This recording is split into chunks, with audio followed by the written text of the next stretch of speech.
గత కొన్ని రోజులుగా రాజ్ కసిరెడ్డి బెయిల్ పిటిషన్ మీద సుప్రీంకోర్టులో విచారణ జరుగుతున్న విషయం మనకు తెలుసు.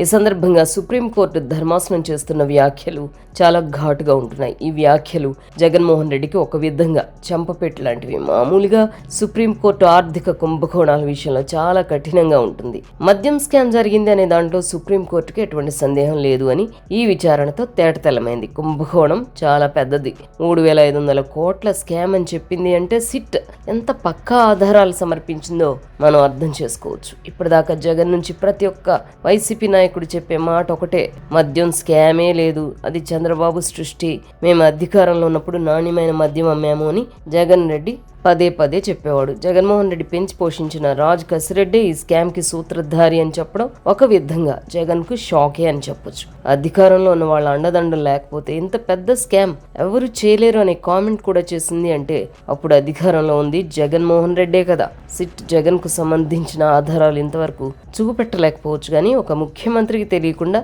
ఇంత పెద్ద స్కామ్ జరుగుతుందా అనే అనుమానం ఎవరికైనా వస్తుంది. సుప్రీంకోర్టు మాటల్లో ఇదే అర్థం ఉందనుకోవాలి. రాజకీయ నాయకులు అధికారులు కలిసి చేసిన స్కామ్ ఇది అని చెప్పడం వైసీపీకి, మరీ ముఖ్యంగా జగన్కి ఇబ్బంది. పరోక్షంగా స్కామ్లో ఉన్న రాజకీయ నాయకులు మిథున్ రెడ్డి, చెవిరెడ్డిల పాత్రను చెప్పకనే చెప్పింది. ఏదేమైనా ఇక నుంచి మద్యం కుంభకోణం జరగలేదని ఏ ఒక్క వైసీపీ నాయకుడు మాట్లాడకపోవచ్చు.